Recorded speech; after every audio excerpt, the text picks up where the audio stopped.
The saying, give a man a fish and you feed him for a day, teach a man to fish and you feed him for a lifetime, I truly believe relates to leadership.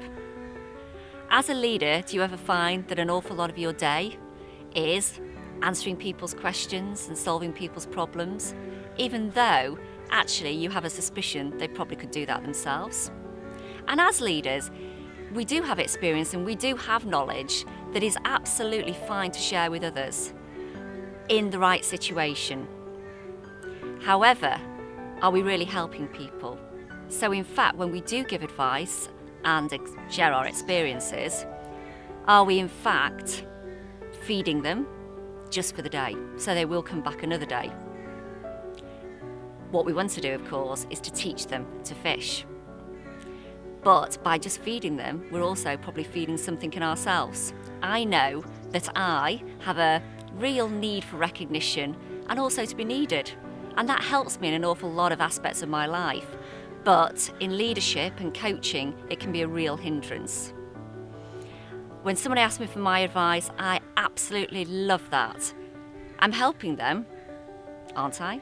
But in essence, I'm really just truly filling a need in myself.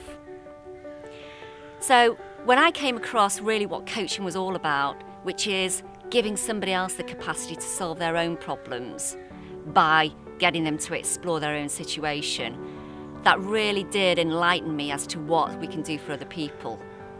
So rather than feeding me, it's all about that person. I came across a story a number of years ago which really helps me relate and think about what I'm doing to help other people. And that's the story of a man who came across a butterfly cocoon. And the man came across this cocoon and saw the small hole and the butterfly struggling to get through this small hole.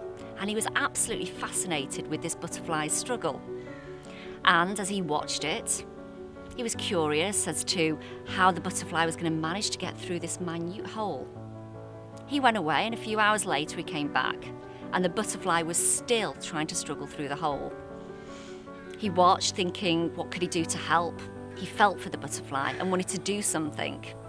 But again, he went away, hoping that when he returned, that the butterfly would have flown away. So when he did return, to his dismay, the butterfly was still trying to struggle through the hole and looked like it was almost giving up. And he could not hold himself back. So he wanted to help the butterfly so much, he took a pair of scissors and he cut through the cocoon. And out came the butterfly with ease.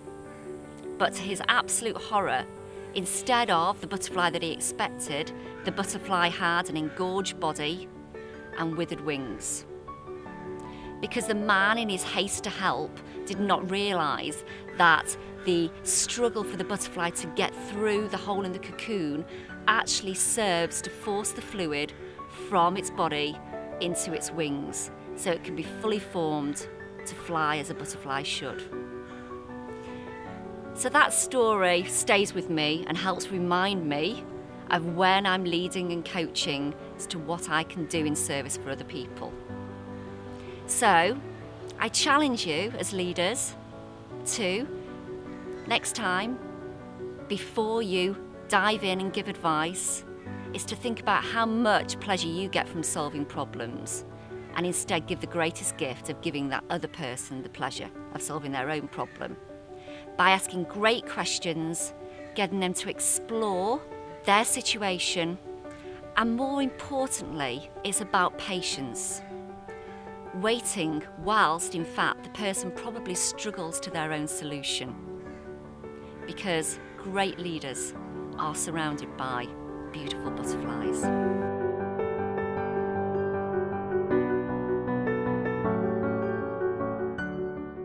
For more videos and information about Blue Point, visit us on the web at bluepointleadership.com.